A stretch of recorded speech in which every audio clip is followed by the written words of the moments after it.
তার কোনো ফর্মুলা নাই, খ্রিস্ট ধর্মে তার কোনো ফর্মুলা নাই, ইহুদি ধর্মে তার কোনো ফর্মুলা নাই। ভুল না নির্ভুল তো পরের কথা, বেটা নির্ভুল ফর্মুলা তো দিতেই পারবে না তোমরা। ভুল একটা ফর্মুলা তোমাদের ধর্মগ্রন্থের রেফারেন্স সহ জাতির কাছে, বিশ্ববাসীর কাছে উপস্থাপন করার যোগ্যতা তোমাদের নাই। তাহলে যেই ধর্মগুলো রাষ্ট্রের শাসক নির্বাচন করার মতো ফর্মুলা দিতে পারে না, সেই ধর্ম দিয়ে রাষ্ট্র চালাবেন কেমনি আপনি? কথা বলেন ঠিক না বেঠিক? এটা বললাম একটা বিষয়। আমি 2 নম্বর বিষয়, 2 নম্বর প্রমাণ। একটা রাষ্ট্র পরিচালনা করতে গেলে সেই রাষ্ট্রের মধ্যে অর্থনৈতিক ব্যবস্থার প্রয়োজন আছে না নাই? অর্থনৈতিক ব্যবস্থা এটা যে কোনো রাষ্ট্রের জন্য খুবই গুরুত্বপূর্ণ একটা বিষয়। যে কোনো রাষ্ট্রের সফলতা ব্যর্থতা যেই সকল বিষয়গুলোর উপর নির্ভর করে, তার মধ্যে অত্যন্ত গুরুত্বপূর্ণ একটা বিষয় হলো রাষ্ট্রের অর্থ ব্যবস্থা কেমন। কথা বলেন ঠিক না বেঠিক?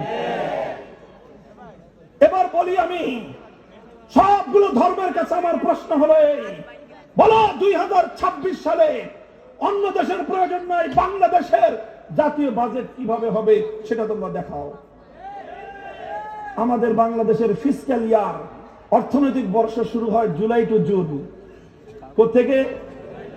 জুলাই থেকে জুন পর্যন্ত। ঠিক আছে, আমাদের নেক্সট ফিসক্যাল ইয়ার অর্থাৎ অর্থনৈতিক বর্ষ হবে 2026-27। কি হবে?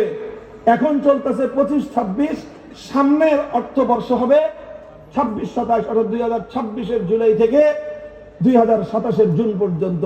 ওকে, আসো বলো, 18 কোটি মানুষের এই বাংলাদেশ 2026-27 অর্থ বছরের জাতীয় বাজেট কিভাবে প্রণীত হবে? জাতীয় বাজেটের রেভিনিউ কালেকশন কোন কোন খাত থেকে রাষ্ট্র অর্থ যোগান পাবে? কি হবে তার এক্সপেন্ডিচার? রাষ্ট্রীয় এই অর্থ কোন কোন খাতে, কোন নীতির ভিত্তিতে অর্থ ব্যয় হবে? হিন্দু ধর্মাবলম্বীরা ধর্মগ্রন্থের রেফারেন্স দিয়ে জমা দাও, বৌদ্ধ ধর্মরা ত্রিপাঠক সহ ধর্মগ্রন্থের রেফারেন্স দিয়ে জমা দাও, ইহুদি খ্রিস্টানরা তোমাদের ধর্ম রেফারেন্স দিয়ে জমা দাও।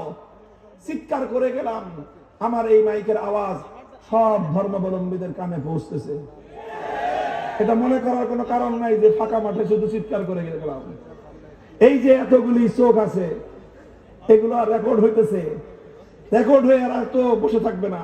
আমি ঢাকায় যাওয়ার আগে এরা এটাকে ছেড়ে দিবে, ভাইরাল করে দিবে। কথা বলেন, সারা দুনিয়ার নেট দুনিয়ায় এটা ছড়িয়ে পড়বে, দুনিয়ার 700 কোটি মানুষের কাছে পৌঁছে যাবে। কাজেই সারা দুনিয়া থেকে অন্যান্য ধর্মাবলম্বীরা আমার এই বক্তব্য যদি এটা চ্যালেঞ্জ গ্রহণ করতে পারে, উইদিন 24 আওয়ার্স, 24 ঘন্টার ব্যবধানে তাদের সাথে বসার জন্য আমরা প্রস্তুত আছি। এরপরেও বলে যাই, জবাব হলো এই 24 ঘন্টা নয়, 24 মাস নয়, 24 বছর নয়, 24 শত বছর নয়, 24,000 বছর কেটে গেলেও প্রশ্নের জবাব নিয়ে আসার মতো পৃথিবীতে মুসলমান ছাড়া অন্য কোন ধর্মের কোন অনুসারীদের মধ্যে মায়ের বেটা তৈরি হয় নাই। কেন তৈরি হয় নাই? এটা ওই ধর্মের কোনো দোষ না, কারণ ওই ধর্মগুলোতে আল্লাহ পাঠাইছিলেন প্রাচীন কালের জন্য, বর্তমান যুগের জন্য না। কাজেই যেই ধর্ম আল্লাহ এই যুগের জন্য পাঠান নাই, সেই ধর্মে এই যুগের সমস্যার সমাধান কেন থাকবে? কথা বলে